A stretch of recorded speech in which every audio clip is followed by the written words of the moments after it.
크리스천과 비전, 묵시가 없으면 백성이 방자히 행하거니와. 잠언 29장 18절 상반절. 잠언 29장 18절 말씀은 묵시가 없으면 백성이 방자히 행한다고 말한다. 여기에서 묵시라는 말의 원어의 뜻은 비전이다. 즉 비전이 없으면 백성이 방자히 행한다는 것이다. 방자히란 어려워하거나 삼가하는 것이 없이 제멋대로 건방지게 구는 태도를 가리킨다. 다르게 표현하면 자제력이나 신중함을 상실한 경거망동을 의미한다. 도대체 비전이 무엇이기에 그것이 없으면 자제력을 잃고 신중함을 상실한 채 경고망동을 일삼게 된다는 것일까? 비전을 문자적으로 해석하면 인간의 눈으로 볼 수 없는 것을 마음으로 잊고 보는 통찰력 내지는 상상력이라고 할 수 있다. 따라서 비전을 가지고 있는 사람이란 그의 시선이 목전을 뛰어넘어 더 먼 곳을 더 먼 시간을 내다보는 사람이다. 눈앞을 뛰어넘어 더 먼 곳을 보는 사람, 더 먼 날을 내다보는 사람은 절대로 현재의 안일함을 추구하지 않는다. 그는 자신의 시선이 닿아 있는 더 먼 곳, 더 먼 시간에 자기를 맞추기 위해 부단히 노력하는 사람이다. 사람들은 장래성이 있는 사람을 가리켜 저 사람은 비전이 있다고 한다. 이 말은 분명한 자기 포부를 가지고 있을 뿐 아니라 그 포부를 실천하기 위해 미래를 향해서 자기 자신을 갖고 가는 사람이라는 뜻이다. 말하자면 하루가 다르게 내일을 향하여 새로워지고 있는 사람이라는 의미이다. 따라서 비전이 있는 사람은 장래성이 있을 수밖에 없다. 바로 이런 의미에서 비전이 없는 사람은 방자해진다. 비전이 없는 사람이란 시선이 눈앞에만 국한되어 있는 사람이다.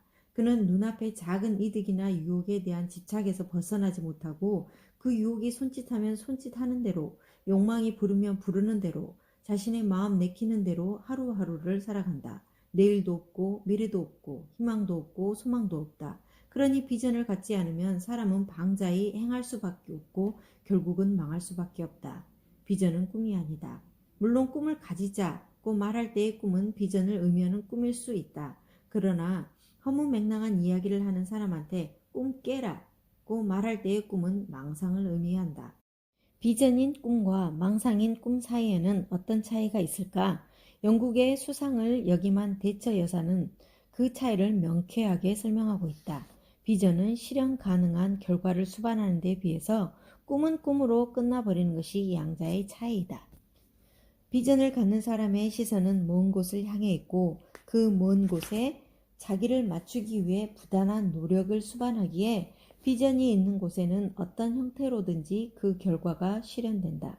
그러나 망상으로서의 꿈은 책임 있는 행동을 요구하지 않는다. 즐기기만 하면 그만이다. 이때의 꿈은 그야말로 꿈으로 끝난다. 그것은 책임 회피와 현실 도피를 낳는다. 많은 사람들이 아메리칸 드림을 이야기한다. 아메리칸 드림이란 미국 사회 속에 살고 있는 사람들이 품고 있고 성취하기를 원하는 꿈이다. 그것을 가리켜 아메리칸 비전이라고 말하는 사람은 아무도 없다. 왜 그런가? 아메리칸 드림을 꿈꾸는 수많은 사람들 중에서 막상 그 꿈을 이루는 사람은 극소수에 불과하고 나머지 모두는 망상으로 끝나버리기 때문이다.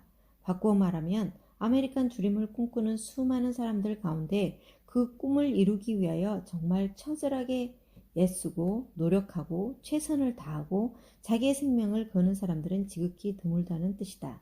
대부분의 사람들은 단지 아메리칸 드림을 꿈꾸며 즐기는 것으로 모든 것을 끝내버린다. 우리나라 사람들 가운데도 막연히 아메리칸 드림을 쫓아 태평양을 건넜다가 패가 망신한 사람들이 얼마나 많은지 모른다. 비전이 없으면 사람이 방자히 행한다. 그러나 망상을 쫓으면 패가 망신을 당한다. 또한 비전은 야망이 아니다. 야망은 자신이 목적으로 하는 것을 위해서 구체적으로 행동한다는 의미에서 분명히 꿈과 구별된다. 그런데 야망을 가진 사람들이 모두 현실에 안주하지 않는다는 점에서는 비전과 야망이 흡사해 보일 수도 있다. 그러나 어떤 경우에도 비전은 야망과 같은 말이 될 수 없다. 비전은 끊임없이 오늘의 현실을 뛰어넘어 미래를 향하여 시선을 두되 좀 더 밝고 긍정적인 방향으로 자기를 개발하는 것이다. 그러므로 비전을 가진 사람들은 절대로 남을 해치지 않으며 오히려 그 비전이 모두를 유익하게 하는 시발점과 발판이 되어준다. 그러나 야망은 욕망의 산물이다. 야망을 가진 사람의 시선도 끊임없이 오늘을 뛰어넘어 먼 곳을 보지만 그 시선이 닿는 곳은 언제나 자신의 욕망이다. 따라서 좀 더 밝고 바람직한 방향으로의 자기 개발은 없고 오직 도구화된 인간의 욕망만이 존재한다. 욕망의 도구가 된 인간은 자신도 죽이고 남도 죽인다. 마치 쇠에서 나온 녹이 새 자체를 갉아먹을 뿐 아니라 사람에게도 독이 되는 것과 마찬가지이다. 비전이 없으면 사람이 방자해진다. 망상을 좇으면 패가 망신한다. 야망의 노예가 되면 자신도 죽이고 남도 죽이게 된다. 오늘날 문제가 되는 것은 적지 않은 크리스찬들이 망상과 비전을 혼동하고 있다는 사실이다. 이보다 더 심각한 문제는 더 많은 크리스찬들이 야망과 비전을 동일하게 여기고 있다는 사실이다. 그리고 좀 더 큰 문제는 많은 교회가 역사적으로 비전의 미명하에 망상을 좇았고 야망을 추구했다는 사실이다. 교회의 2000년 역사를 돌아볼 때 천년 왕국이니 지상 왕국이니 하면서 망상을 쫓았던 적이 얼마나 많았는가. 현실적인 책임을 회피한 채 도피케 한 적이 얼마나 많았는가. 그 정도가 얼마나 심했으면 공산주의자들이 종교는 인민의 아편이라고 했겠는가. 그것은 절대로 불교나 힌두교를 가리키는 말이 아니었다. 현실의 책임을 회피하고 망상과 몽상을 쫓는 교회와 크리스천들을 일컫는 말이었다. 아프리카로 몰려간 백인들은 무차별적으로 땅을 빼앗기 위해 아프리카 흑인들을 죽였다. 그리고 그것도 모자라 그들을 닥치는 대로 잡아 돈을 받고 노예로 팔아넘겼다. 아메리카 대륙으로 건너온 백인들 역시 그 땅을 강탈하기 위해서 수많은 인디언들을 죽였다. 땅을 무자비하게 강탈하기 위해 아프리카로 간 백인들의 손에도 아메리카로 간 백인들의 손에도 한결같이 성경이 쥐어져 있었다. 그들은 비전이라는 미명 아래 야망의 노예가 된 자들이었다. 그들은 엄청난 죄를 짓고서도 양심의 가책을 느끼지 않았다. 잘못 추구한 비전과 잘못된 믿음 때문이었다.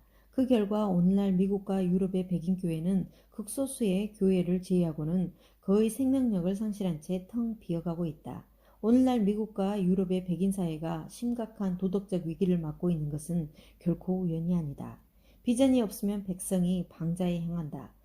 망상을 좇으면 패가 망신을 당한다. 야망의 노예가 되면 자신도 죽이고 남도 죽인다. 우리는 모두 비전을 가져야 한다. 그러나 내가 비전을 가졌다고 확신하는 순간 내가 가진 비전이야말로 참된 비전이라고 확신하는 그 순간 그것은 이미 비전이 아닐 수 있다는 사실을 깨닫지 않는다면 우리는 언제나 비전이라는 미명하에 망상과 야망의 노예로 전락하고 말 것이다. 그렇다면 어떻게 참된 비전을 품을 수 있는가? 어떻게 해야 망상도 아니고 야망도 아닌 비전을 자신의 것으로 삼을 수 있을까? 하나님을 믿는 사람으로서 하나님의 능력을 이용하여 나의 비전을 이루려 한다면 그것은 100% 망상이요 야망이다. 중요한 것은 나의 비전이 아니라 나를 창조하신 하나님께서 나를 통해 친히 이루시기 원하시는 하나님의 비전이다. 우리는 그 하나님의 비전을 나의 비전으로 삼아야 한다. 그것이 가능하기 위해서는 하나님 자체를 우리의 비전으로 삼아야 한다. 우리의 비전은 하나님 그분이다. 그분 이외에는 참된 비전도 바른 비전도 없다. 하나님을 비전으로 삼는 사람만이 버려야 할 것을 버릴 수 있고 포기해야 할 것을 포기할 수 있기에 야망의 노예가 되지 않을 수 있다. 하나님을 비전으로 삼는 사람은 먼 곳에 시선을 두지만 지금 자신 앞에 주어진 일 역시 하나님께서 주신 일이라는 것을 믿기에 매일의 삶에 최선을 다하며 현실을 회피하고 무책임한 피한주의로 회피하려는 망상에 결코 빠지지 않는다. 그는 가장 작아 보이는 일일지라도 그 일을 주신 하나님을 위해 충성을 중단하지 않는다. 그와 같은 과정을 거치는 동안 자기 자신도 모르게 하나님의 비전이 자신의 삶을 통하여 이루어질 수 있도록 하나님에 의해 훈련된 사람으로 성숙해 간다. 요셉은 비전을 이야기할 때 흔히 거론되는 인물이다. 그가 어린 시절에 형들이 자신에게 절을 하는 꿈을 꾸었다. 한 번도 아니고 두 번씩 꿈을 꾸었는데 두 번째 꿈은 부모님까지도 자신에게 절을 하는 꿈이었다. 흔히 사람들은 요셉이 그런 꿈을 꾼 후에 그 꿈을 비전으로 삼았다고들 한다. 그 결과 그 당시 세계 최대의 제국인 애굽의 국무총리가 되었다는 것이다. 따라서 우리도 요셉처럼 비전을 갖고 비전을 품고 그 비전을 이루는 사람들이 되자고 한다. 그러나 정말 요셉이 어릴 때 꾸었던 그 꿈을 자신의 비전으로 삼았던가? 만약 요셉이 그 꿈을 자신의 비전으로 삼았다면 부잣집 아들로 살다가 어느 날 느닷없이 이집트의 종으로 팔려갔을 때 그 절망적인 상황을 이기지 못해 자살했거나 혹은 자신의 꿈을 이루기 위해 끊임없이 이집트의 종살이로부터 탈출하려다가 붙잡혀 곤욕을 치렀거나 아니면 이집트의 종살이를 하면서 스스로 제1인자가 되는 망상에 빠져 알코올 중독자나 마약 중독자 같은 폐인이 되고 말았을 것이다. 요셉이 어릴 때 꾸었던 꿈을 자신의 비전으로 삼았다는 말은 완전히 비성경적이다. 창세기 42장 9절은 이집트의 국무총리가 된 요셉이 양식을 구하기 위해 찾아온 형들이 자기 앞에서 절하는 모습을 보고서야 그 옛날 자신이 꾸었던 꿈을 비로소 기억했다고 증거하고 있다. 요셉이 그들에게 대하여 꾼 꿈을 생각하고 그들에게 이르되 요셉은 그때까지 그 꿈을 기억조차 못했던 것이다. 그렇다면 요셉은 어떻게 느닷없이 이집트의 종으로 전락되는 절망을 딛고 일어서 이집트의 국무총리가 될 수 있었는가? 이유는 단 한 가지이다. 요셉은 자기가 꾼 꿈을 비전으로 삼았던 것이 아니라 하나님을 자신의 비전으로 삼았기 때문이다. 그래서 그는 이집트의 종으로 팔려갔을 때에도 그 종살이를 최선을 다해 수행하였다. 자기를 그런 상황 속으로 인도하신 분은 자신의 비전인 하나님이심을 믿었던 것이다. 그가 종살이하던 보디발의 집은 평범한 가정이 아니었다. 그 집안의 왕의 죄수들, 이를테면 국사범들을 수용하는 왕의 감옥이 있는 대공관이었다. 보디발의 신임을 얻어 그 공관의 모든 살림을 관장하는 종살이를 하면서 요셉은 자기도 모르게 그곳에서 재무관리 훈련을 받았다. 그러던 어느 날 느닷없이 모함에 빠져 감옥에 갇힌 죄수가 되었다. 만약 그럴 때에 꿈을 비전으로 삼았다면 억울해서 어떻게 그 상황을 받아들일 수 있었겠는가. 그러나 하나님을 비전으로 삼았던 요셉은 하나님께서 새로이 주신 옥살이의 삶에도 최선을 다했다. 이윽고 그 감옥의 모든 죄수들을 관리하게 된 요셉은 그 감옥 속에서 자신도 모르게 인사관리와 정치 수업을 받았다. 그곳에 수감된 죄수들은 모두 왕의 죄수들, 즉 정치범들이었기 때문이다. 이집트로 팔려간 지 13년 만에 요셉은 마침내 이집트의 국무총리가 되었다. 요셉은 국무총리가 되기 1초 전까지도 자신이 이집트의 국무총리가 될 것이라는 비전을 결코 가진 적이 없었다. 만약 종으로 팔려간 요셉이 감옥에 죄수로 갇힌 요셉이 이집트의 국무총리가 되겠다는 비전을 지니고 살았더라면 미치고왕이 취급을 받거나 진짜 국무총리의 칼에 목숨을 잃었을지도 모른다. 그러나 그는 하나님만을 비전으로 삼았고 하나님께서는 친히 요셉으로 하여금 재무, 인사, 정치 수업의 과정을 거치게 하심으로 요셉을 통해 뭇 백성을 기근에서 구해내시려는 하나님의 비전을 온전히 이루실 수 있었다. 흔히 잘못 생각하듯이 요셉은 꿈 한 번 잘 꾼 덕분에 요행이 이집트의 국무총리가 된 것이 절대로 아니다. 그가 자신의 비전으로 삼았던 하나님께서 친히 요셉을 훈련시켜 주신 결과였다. 다시 말해 당시 국무총리가 될 수 있는 자격을 갖춘 자는 이집트 내에서 요셉 외에는 아무도 없었다. 하나님을 비전으로 삼은 사람들에게는 인간의 실패나 성공이 아무런 의미가 없다. 하나님을 비전으로 삼은 사람에게는 오직 하나님의 성공만이 있을 뿐이다.